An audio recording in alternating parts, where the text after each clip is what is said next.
Alright, so I had a request on how to remove the chuck from this drill press that you saw in the other video. So just go ahead and walk you through that process real quick. It's fairly easy. You will need to get a tool. I mean, I found that this thing works perfect for it. This is a, here's the part number. It's called a pickle fork. And it's a tool that's used to remove ball joints on small cars. But you can get this at like an O'Reilly Auto Parts or AutoZone Auto Parts. Any auto store that you have locally that rents out tools, they call them, it's like a loaner tool program. So you pay for the tool, and then when you bring it back, you get all your money back. So it's essentially free to borrow this. You just got to go get it. Or if you buy one on Amazon, I bet they're only 15 bucks or 10 bucks or something. But this thing I find to work the best for taking this chuck off. Because if you look in here, there's like a 1/2 inch shaft right here that this chuck is on. And this pickle fork fits right around that shaft. It's wedged, and it'll drive this chuck off of here. So some chucks, like if you look in your hand drill, if you look in the chuck on the hand drill, you'll see like a Phillips head screwdriver or a screw up in there, or you'll see a like a hex bolt or something up inside there.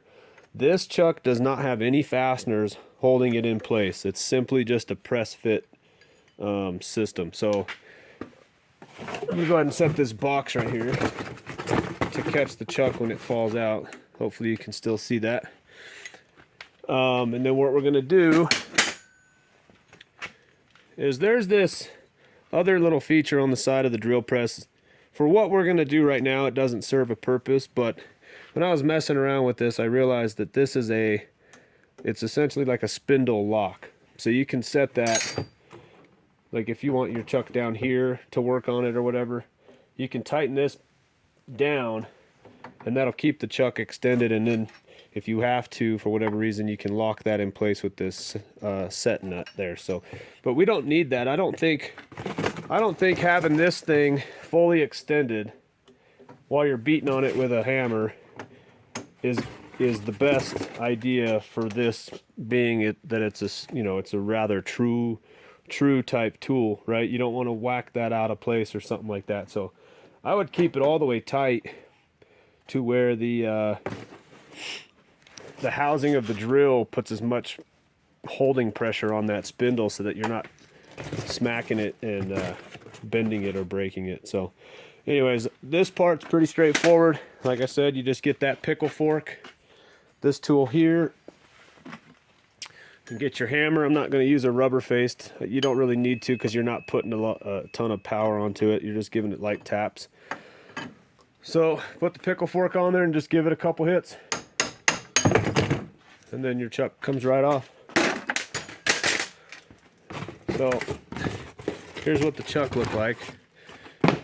And like I was saying, there's no screws or anything holding it on from the inside. You can see directly through it. There is a slight indentation on the bottom of this shaft, but it's not a threaded hole or anything like that. So there is nothing mechanically holding this in place. It's simply a friction fit, just a pressure fit, right? So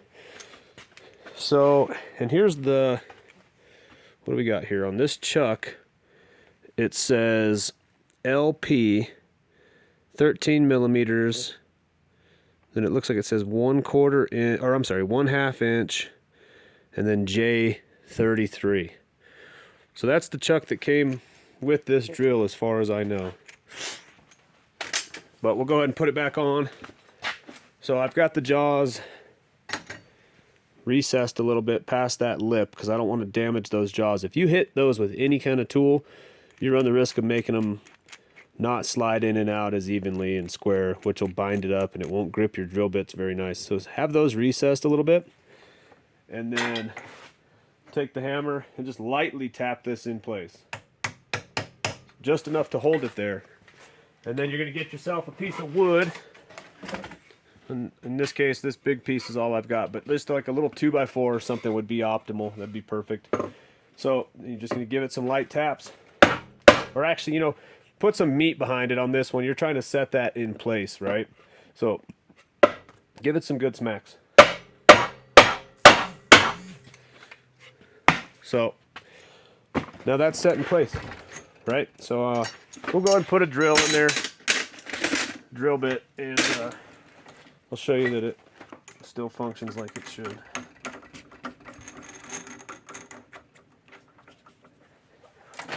And one that you might want to, I don't know if putting a keyless chuck on a drill press is a good idea, but man, it would be convenient. And I have a feeling that keyless chucks weren't around when this drill bit or this drill press was made. So, you know, that might be a good upgrade to get for one of these. That way you don't have to keep finding that key all the time. But anyway, here we go.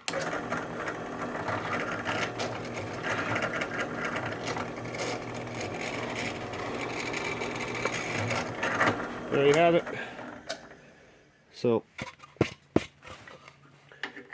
for whatever reason you'd want to take your chuck off, at least on a Delta drill press like this, I would imagine that the procedure is going to be relatively the same. There we go.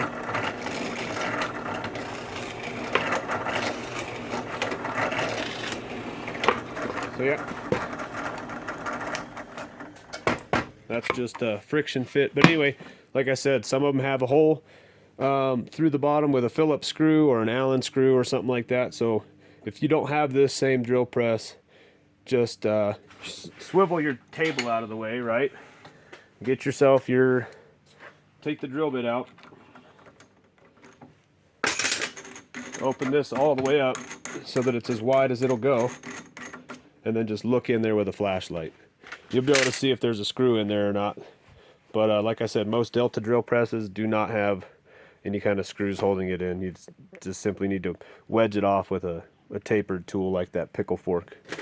All right, so hopefully that helped you out. If it did, give me a thumbs up, give me a subscribe.